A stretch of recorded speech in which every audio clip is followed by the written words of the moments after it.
रूस दुनिया की पहली कोरोना वैक्सीन बाजार में लाने के लिए तैयार है। भले ही इस वैक्सीन की प्रभावशीलता और सुरक्षा पर कुछ विशेषज्ञों द्वारा संदेह किया जा रहा है। रूसी वैक्सीन पर आशंका जाहिर करने वालों का कहना है कि इस वैक्सीन का ट्रायल 2 महीने से भी कम वक्त के लिए किया गया। ऐसे में इसे इंसानों के लिए सुरक्षित घोषित करने में कहीं जल्दबाजी तो नहीं की गई। रूस के राष्ट्रपति व्लादिमीर पुतिन ने मंगलवार को घोषणा की थी कि रूस ने कोविड-19 की पहली वैक्सीन तैयार कर ली है, जिसने सभी जरूरी परीक्षणों को पार किया है और ये वैक्सीन कोरोना वायरस के खिलाफ इम्यूनिटी देने में सफल साबित हुई है। रूस ने इस वैक्सीन का नाम सोवियत संघ द्वारा लॉन्च किए गए दुनिया के पहले उपग्रह की याद में स्पुतनिक वी रखा है। हालांकि इस वैक्सीन ने अभी तक तीसरे चरण का ट्रायल पूरा नहीं किया है, जिसमें हजारों प्रतिभागियों के साथ व्यापक पैमाने पर टेस्टिंग की जाती है।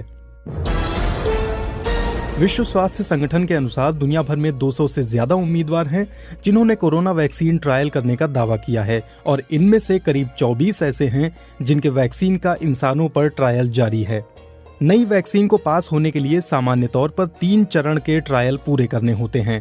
पहले चरण में बहुत कम लोगों पर वैक्सीन का ट्रायल होता है और उन्हें वैक्सीन की सीमित डोज दी जाती है। दूसरे चरण में लोगों की संख्या बताई जाती है ताकि ये पता लगाया जा सके कि वैक्सीन का इम्यून रिस्पॉन्स कैसा है और वैक्सीन के कुछ साइड इफेक्ट तो नहीं है।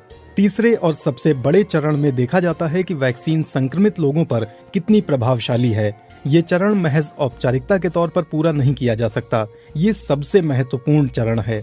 इम्यूनिटी पर वैक्सीन का रिस्पॉन्स अगर दूसरे चरण में ही दिख जाता है तब भी तीसरे चरण का ट्रायल जरूरी समझा जाता है। एक वेबसाइट के अनुसार रूसी शोधकर्ताओं ने पहले और दूसरे चरण का ट्रायल अगस्त की शुरुआत में ही पूरा कर लिया था, जिसके बाद दावा किया गया कि वैक्सीन का रिस्पॉन्स बढ़िया है और इसका कोई बुरा असर इंसानों पर नहीं देखा गया। लेकिन इससे संबंधित कोई डिटेल रिपोर्ट इन शोधकर्ताओं ने जारी नहीं की। इसमें यह भी दावा किया गया कि तीसरे चरण के ट्रायल ब्राजील, मेक्सिको, सऊदी अरब और संयुक्त अरब अमीरात में किए जाएंगे। इसका मतलब साफ है कि रूस की इस वैक्सीन ने ट्रायल के तीनों चरण अब तक पूरे नहीं किए हैं।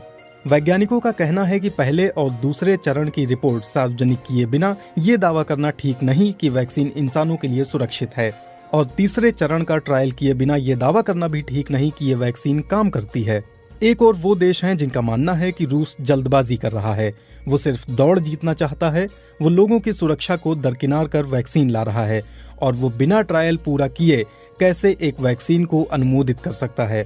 दूसरी तरफ वो देश हैं जो रूस की वैक्सीन को लेकर बहुत उत्साहित हैं और उन्होंने स्पुतनिक वी नामक वैक्सीन में दिलचस्पी दिखाई है।